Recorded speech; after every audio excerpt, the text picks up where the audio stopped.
Hi ಗೆಳೆಯರೇ, ನಾನು ನಿಮ್ಮ BK ಕ್ರಿಯೇಷನ್ನ ಭಾರ್ಗವ್.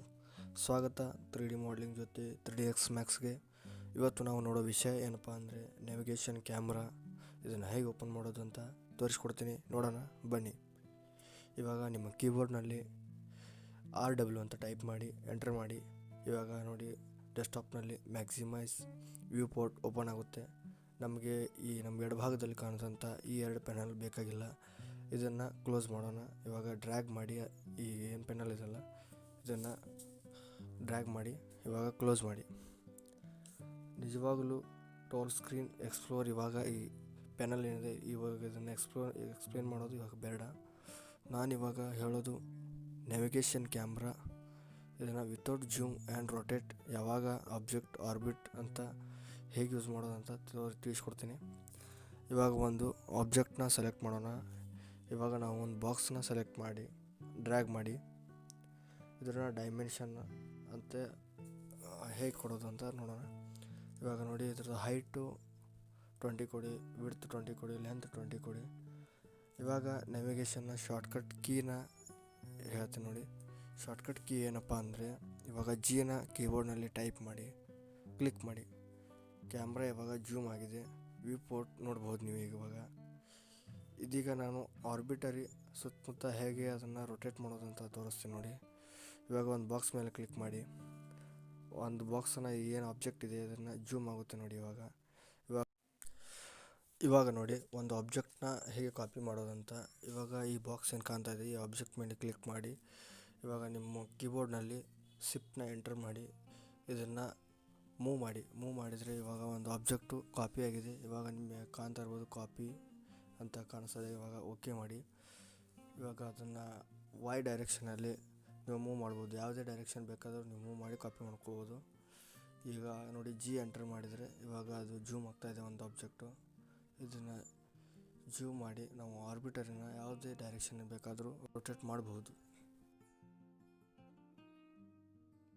ಇವಾಗ ನಾನು ಸ್ಪಿಯರ್ನ ಕ್ರಿಯೇಟ್ ಮಾಡ್ತೀನಿ ಸ್ವಲ್ಪ.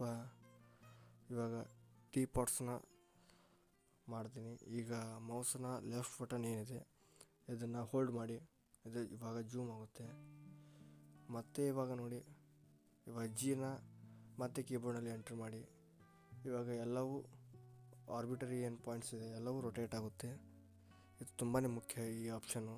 ಇವಾಗ ಮತ್ತೊಂದು ಶಾರ್ಟ್ಕಟ್ ಏನಪ್ಪ ಜೂಮ್ಗೆ ಅಂದರೆ, ಇವಾಗ ಮೌಸ್ನ ಮಿಡಲ್ ಪಾಯಿಂಟ್ ಏನಿದೆ, ಇದು ಸ್ಕ್ರೋಲ್ ಪಾಯಿಂಟ್, ಇದನ್ನು ಒತ್ತಿ ಹಿಡಿದ್ರೆ ಇವಾಗ ನಿಮ್ಮದು ಏನು ಆಬ್ಜೆಕ್ಟ್ ಪಾಯಿಂಟ್ ಇದೆ ಇದು ಜೂಮ್ ಆಗುತ್ತೆ ಮತ್ತು ಜೂಮ್ ಔಟ್ ಆಗುತ್ತೆ. ಇವಾಗ ನೋಡಿ, ಜೂಮ್ ಇನ್ ಆಗುತ್ತೆ, ಜೂಮ್ ಔಟ್ ಆಗುತ್ತೆ. ಮತ್ತು ಇವಾಗ ನೋಡಿ, ಜೂಮ್ ಇನ್ ಆಗ್ತಾಯಿದೆ ನೋಡಿ, ಒಂದು ಸೈಡು ಜೂಮ್ ಇನ್ ಆಗ್ತಾಯಿದೆ. ಇದು ಈ ಆಬ್ಜೆಕ್ಟ್ನ ಸೆಲೆಕ್ಟ್ ಮಾಡಿದಾಗ ಇದು ಜೂಮ್ ಇನ್ ಆಯಿತು. ಇವಾಗ ನೋಡಿ, ಜೂಮ್ ಔಟ್ ಆಗುತ್ತೆ. ಇವಾಗ ಅದ್ರ ಮೇಲೆ ಕ್ಲಿಕ್ ಮಾಡಿ. ಇವಾಗ ನೋಡಿ, ಯೆಲ್ಲೋ ಕಲರ್ ಲೈನ್ ಕಾಣ್ತಾ ಇದೆ ಅದರ ಸೈಡು. ಈ ಯೆಲ್ಲೋ ಕಲರ್ ಲೈನ್ ಕಾಣ್ತಾ ನಿಮ್ಮದು zoom in zoom out option ಸರಿಯಾಗಿ ಆಗ್ತಾಯಿದೆ ಅಂತ ಅರ್ಥ. ಇವಾಗ ನೋಡಿ, ಸ್ಪಿಯರ್ ಮೇಲೆ ಕ್ಲಿಕ್ ಮಾಡಿ ಮತ್ತೆ ಬಾಕ್ಸ್ ಮೇಲೆ ಅದೇ ಥರನಾಗಿ ಮೌಸ್ ಬಟನ್ನ ಒತ್ತಿ ಹಿಡಿದು ಅದನ್ನು ಸ್ಕ್ರೋಲ್ ಮಾಡಿ ಸೆಂಟ್ರ್ ಪಾಯಿಂಟ್ ಹಿಡಿದು ಇವಾಗ ನೋಡಿ ಜೂಮ್ ಆಗ್ತಾಯಿದೆ. ಇವಾಗ ನೋಡಿ ಜೂಮ್ ಔಟ್ ಆಯಿತು.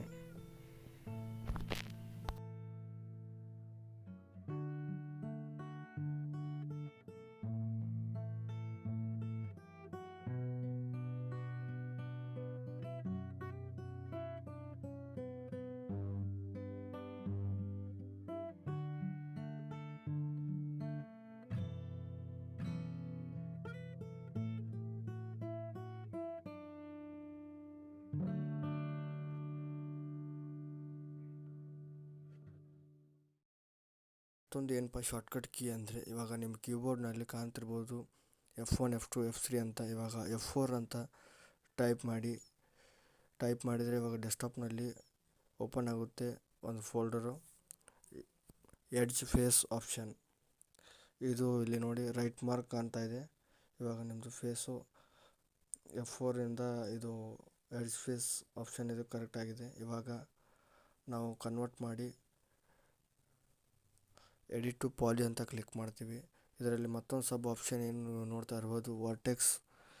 ಇಲ್ಲಿ ನಾವು ಪಾಯಿಂಟ್ಸನ್ನು ನೋಡಬಹುದು. ನೀಲಿ ಪಾಯಿಂಟ್ಸ್ ಕಾಣ್ತಾ ಇದೆ ನೋಡಿ. ಇದರಿಂದ ನಾವು ಒಂದು ಆಬ್ಜೆಕ್ಟ್ನ ಮೂವ್ ಮಾಡ್ಬೋದು. ಇದನ್ನು ಸೈಜ್ ಡಿಕ್ರೀಸ್ ಮಾಡ್ಬೋದು, ಇನ್ಕ್ರೀಸ್ ಮಾಡ್ಬೋದು. ಈ ಆಪ್ಷನ್ನ ಮೂವ್ ಮಾಡ್ಬೋದು.